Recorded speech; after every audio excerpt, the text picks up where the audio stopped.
guys, welcome back to my channel. My name is Avarice Rose, and today we are going to be talking about two more places in England that are pretty spooky. One happens to be an abbey, so it's a little bit different than a castle, but it's still pretty creepy if you think about it.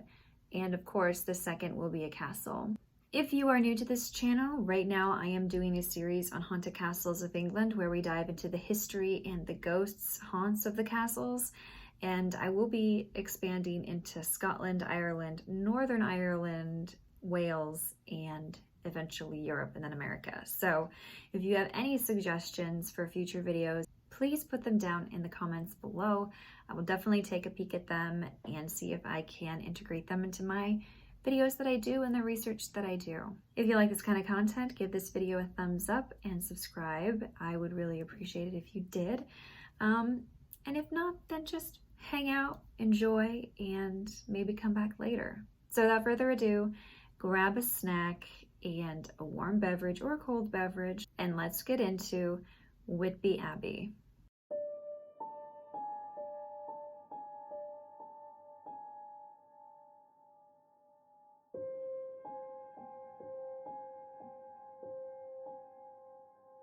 Whitby Abbey was a 7th century monastery that later became a Benedictine abbey. The abbey is situated looking over the North Sea on the East Cliffs in Whitby that are in North Yorkshire, England, and was a center of the Northumbrian realm. The first monastery was founded in 657 AD by the Anglo-Saxon era king of Northumbria, Oswiu. And now I don't know if I pronounced that right, but it's one of those weird words.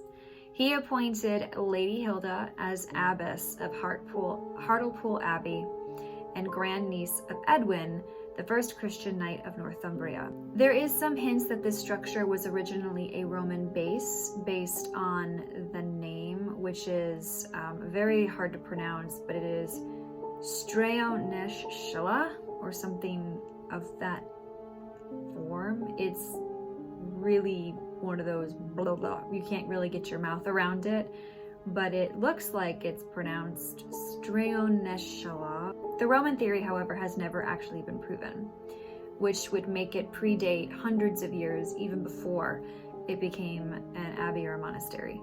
So this monastery was full of Celtic monks and nuns.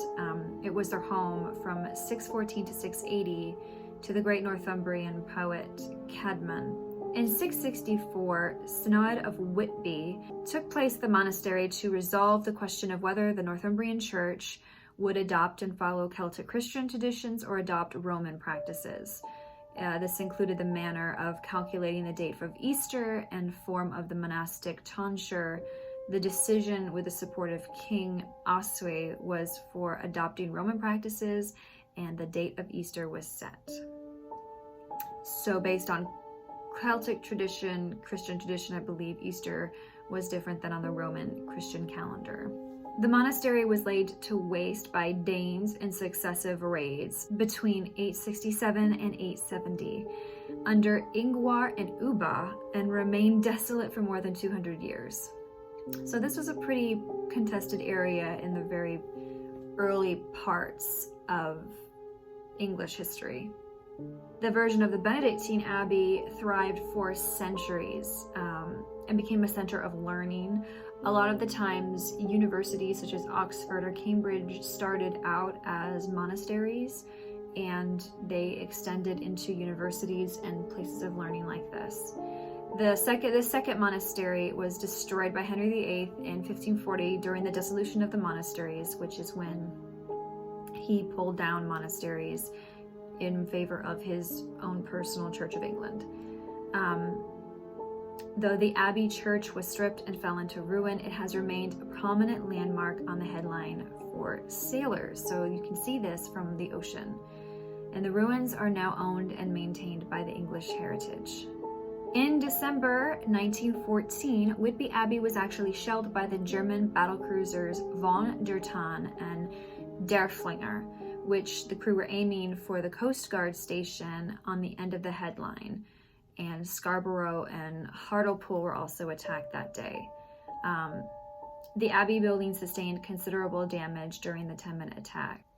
So with so much history and ancient history and from England surrounding this abbey, what ghosts or legends lurk among its ruins? A popular legend, the tale of the phantom coach, takes place at the top of the abbey steps.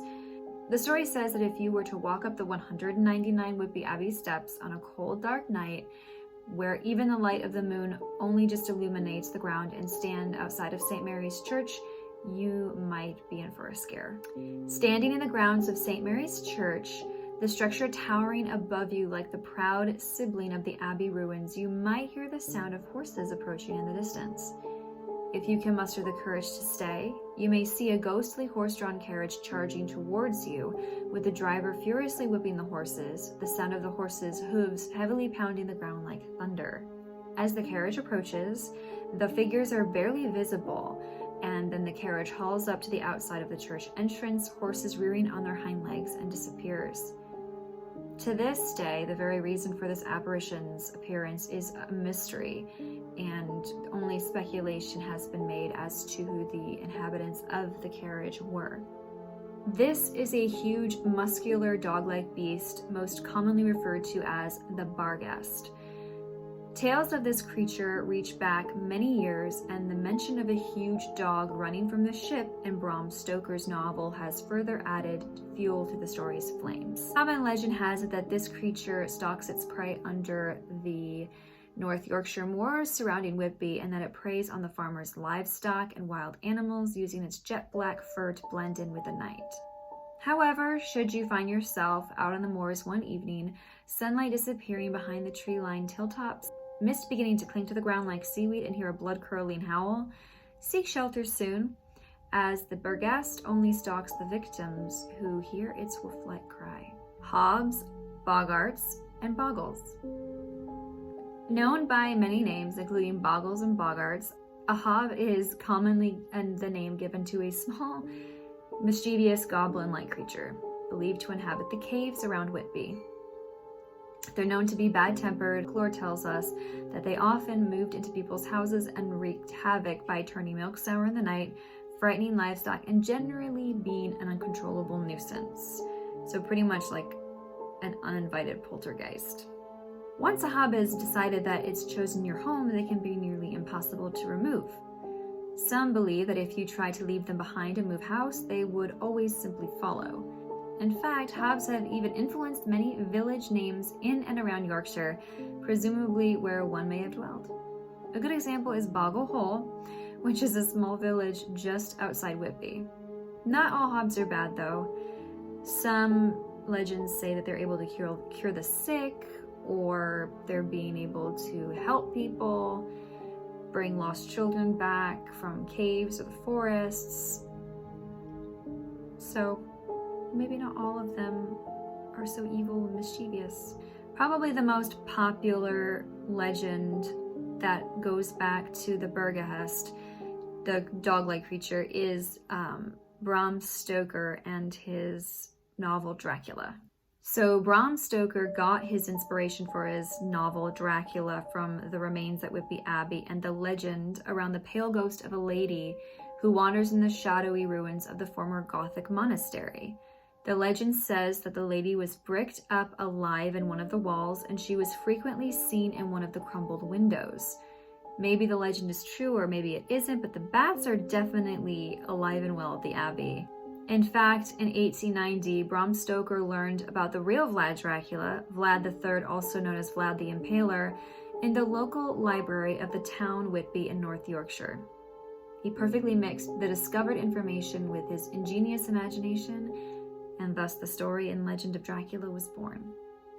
The grand history of this abbey and the local legends and lore and supposed haunts have inspired an actual, real, modern-day novel, such as Dracula, which we've taken as almost truth. Like, Dracula reads as an almost historical book, chronicling vampires or the king of vampires, but it's been pinnacle for the continued legend and lore surrounding things that suck blood, live off the blood of the living, shift into bats, or come back from the dead. So Whitby Abbey is another castle, another ruin in England who has its own vampiric legend.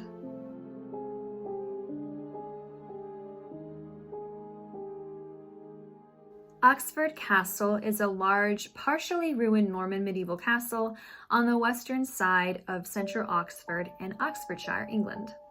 Most of the original moated wooden Motte-and-Bailey castle was replaced in stone in the late 12th or 13th century, and the castle played an important role in the conflict of the anarchy.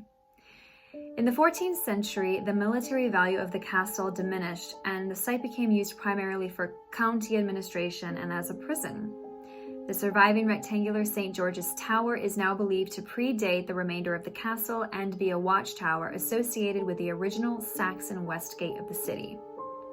So most of this castle was destroyed in the English Civil War, and by the 18th century, the remaining buildings had become Oxford's local prison.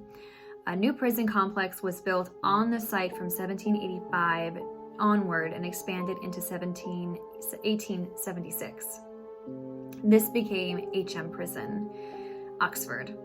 The medieval remains of the castle, including the motte and St. George's Tower and crypt, are listed as Grade 1 buildings and as a scheduled monument.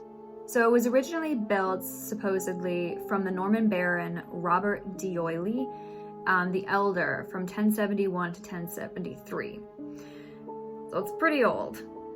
The original castle was a large Motte-and-Bailey structure, copying the plan of the castle that the Baron had already built a few miles away, 12 miles away actually, at Wallingford, to kind of mimic this.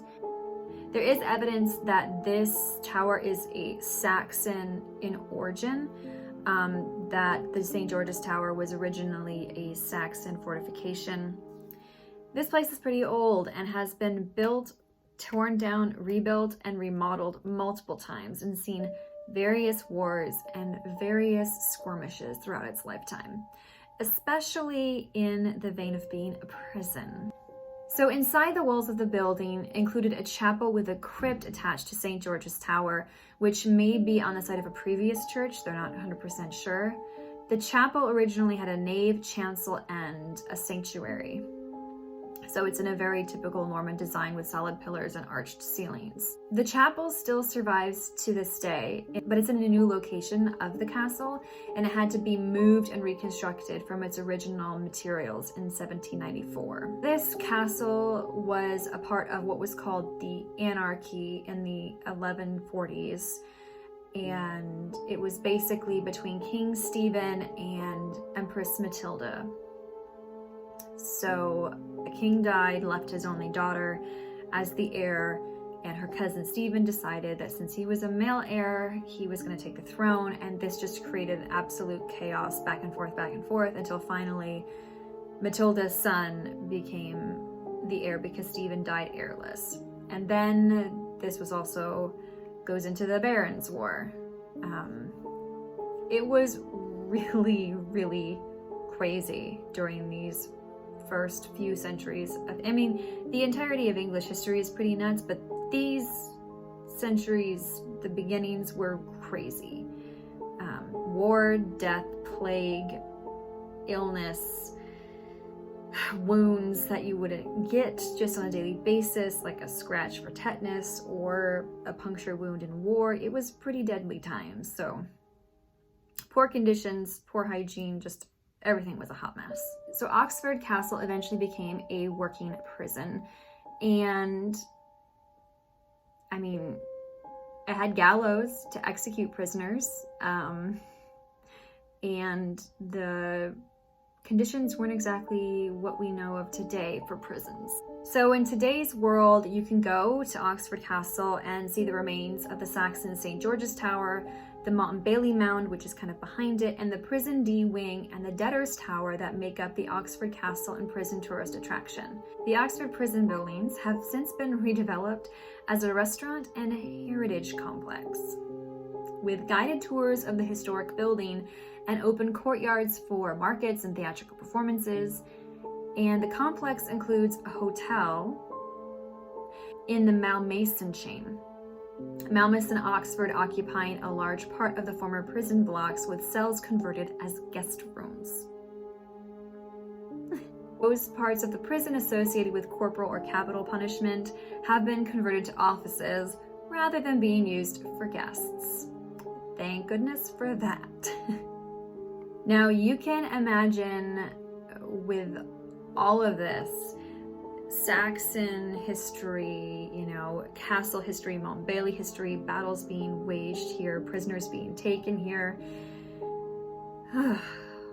Of course, there are bound to be a few spooks running amok. So I found these few stories from the actual Oxford Castle website, Castle Prison Hotel, whatever you want to call it, website, of some of the most frequently seen ghosts around the castle. So there is apparently Brother Bernard, who is an eternally drunken monk who resided at Oxford when the chapel existed. On 2 occasions, a person has caught the scent of alcohol in the crypt whilst those above him prayed. He is said to have brewed his beer. What's more, while taking a tour through the crypt one morning, the same person says she also believes she saw Bernard sitting in the back right-hand corner. But on second glance, he vanished, and all she saw was the cold stone walls. This is not the first time that Bernard has been glimpsed here. In fact, in that particular corner of the crypt is commonly known as Bernard's Corner. One of the visitors one time had a guide dog with them. The dog was perfectly happy in the area of the base of the St. George's Tower. However, when it came to entering the crypt, he showed great reluctance and stopped dead at the entrance. On finally being coaxed in, he started to whine and growled at something. Then suddenly he broke out into wild barking, the noise reverberating throughout the crypt before darting back up the stairs into the safety of the shop. So whatever the dog sensed down there, he definitely didn't like and left the rest of the tour group spooked. One gentleman patron thought that he was having a joke played on him by the ghost of Mary Blandy. Records state that although Mary had a very attractive figure, like so many during the 18th century, her face was left badly marred by smallpox. This goes some way to explain why Mary's father felt the need to offer such a large dowry to coerce people into marrying his aging, damaged daughter. This gentleman conveyed details to his tour group, and afterwards, as he was getting changed in the staff room, the door that he had firmly closed behind him flew open with a crash. Then almost immediately afterward, the nearby fire door did the same. And the peculiar thing was, these doors were in different directions, so it was unlikely that they would have been caused by a draft. The consensus was that this gentleman had upset Mary by insulting her appearance, and this was a demonstration of her anger. In D Wing, one of the old exhibition cells, which is now a staff room, it used to include an audio recording of a prisoner from the 1980s who described having to sew mail bags during his imprisonment. This recording was on a continuous loop in a room where outside noise cannot be heard. One evening, after all the visitors had left and the castle had fallen silent, a certain person who worked here was walking through D Wing when on passing the cell she heard the unmistakable sounds of a woman laughing from inside. The ghost of Empress Matilda is said to allegedly haunt the stairs of Oxford Castle in her trademark white cape. Matilda had taken up residence in Oxford Castle in 1141, but it was besieged by the forces of her cousin King Stephen during the time of the anarchy. She was left with no choice but to flee in the dead of night. Stories recount how she was clad in a white cape to disguise herself against the snow and then escaped along the frozen river. The Anglo-Saxon Chronicle describes how she was let down the tower by ropes. William of Malmesbury explained in his Historia Novella, escaped with 4 knights by a postern gate and walked all the way to Abington. At the time, England was racked by civil war as 2 cousins fought for their right to succeed Henry I, son of William the Conqueror. So she spent a lot of time here. It was a very tumultuous time in her life. She was supposed to be England's first queen, and she was also married to the Roman emperor when she was 11 years old. And then 6 years later, her brother William, the eldest son of the King of England, died in a shipwreck, leaving her the next in line to the throne. And then her husband died in 1125. She was no longer the empress. She was just titled empress because she held that title at one point in time. She returned to England. And soon after, she was married to Geoffrey of Anjou, but they were in France when Henry I died, leaving her cousin Stephen to seize the throne. So Matilda is seen here probably because it's just a tragic place for her, tragic part of her life, where she was basically stayed in this castle, but more or less a prisoner of its own design. And she never got to take the reins as queen. She was denied that by Stephen. And then when she had her son, he eventually became, upon like kind of an agreement between her and Stephen, that Stephen would reign until his death. He had no heirs, and that Matilda's son would take the throne when Stephen died. But it still sucks knowing that Matilda was denied that right to become queen. England's first missing queen of England. That's all I have for you today, guys. I hope you really enjoyed this video. If you enjoy learning about these historical places, the Abbey and the castle, leave a like, leave a comment down below, and I will see you next Friday with a video on the Ancient Ram Inn. I know the series title is Ghosts, Castle, Haunted Castles of England. However, the Ancient Ram Inn and places like Stonehenge hold a lot of lore, a lot of superstition, a lot of spook factor that I do want to delve into and I do want to talk about before we leave England to go either to the west or the north, to Wales or Scotland and above. And yeah, so please keep tuning in if you like this. If not, I totally understand. I do expect to go into some more spooky, occult, why ghosts, why certain places, ley lines, that sort of thing at a later date. However, right now I'm just focusing on haunted history because it fascinates me. So stay inside, stay safe, stay sane. One love, you guys.